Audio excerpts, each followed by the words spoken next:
Assalamualaikum warahmatullahi wabarakatuh. Kami dari kelompok 2 akan menjelaskan materi tentang pengembangan ide penelitian.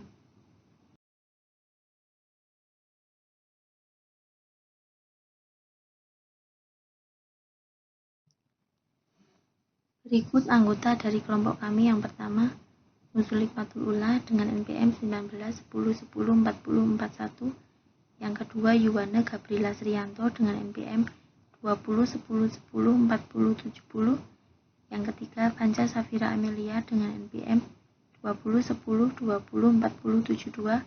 Yang keempat, Handoko Wahyu Utama dengan NPM 2010104100. Yang terakhir, Tegar Rizky Ananda dengan NPM 2010104128.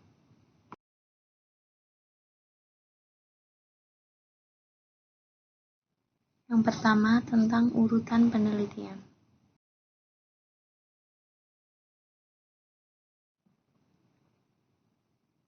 Urutan penelitian yang pertama yaitu identifikasi area luas, persempit fokus dari akuntansi secara umum.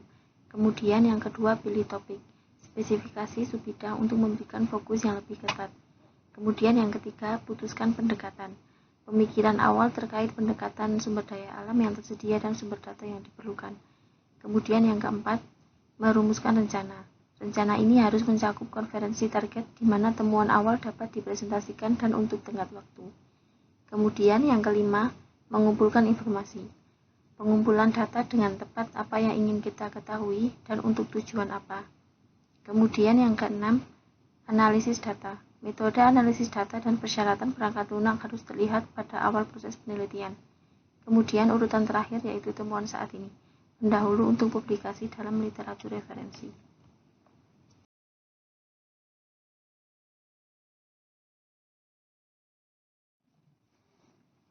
Urutan pendekatan positifis. Yang pertama, masalah. Kemudian yang kedua, tinjauan literatur. Yang ketiga, pengembangan hipotesis. Kemudian yang keempat, metode. Dan yang terakhir, hasil. Urutan penelitian di atas dapat dengan mudah diperas untuk memberikan elemen pendekatan positifis tradisional seperti yang dirancang oleh Haus 1970 dan diilustrasikan pada gambar berikut ini.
Kemudian yang keempat ada DNA, masalah manajemen, dan masalah bujur.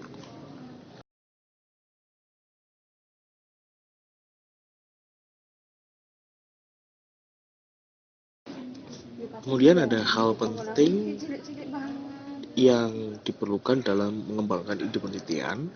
Yang pertama ada pengembangan teori baru, yang kedua pengembangan strategi baru, dan yang ketiga menerapkan solusi.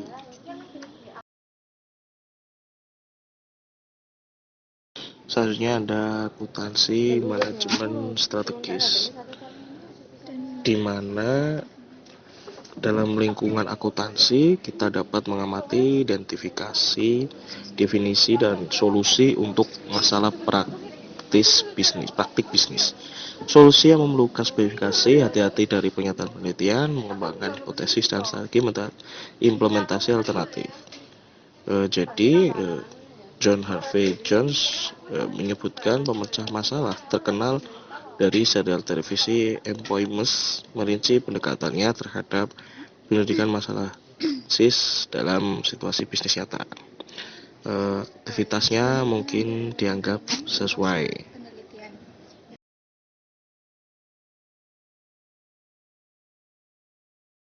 Kemudian kalian bisa memperhatikan gambar 2.8, yaitu pendekatan Harvey Jones untuk pemecahan masalah, di mana di sini ada akun yang diterbitkan. Jadi data bersejarah, ada akun yang diterbitkan, lalu sasarannya apa, pria top, audit situasinya apa, lantai toko, lalu perbandingan strateginya apa, menguji hipotesis, lalu solusinya menerapkan solusi.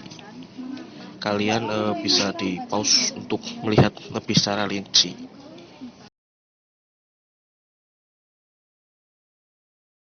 Kemudian pada gambar 2.9 itu mengenai proses umum urutan peringatan.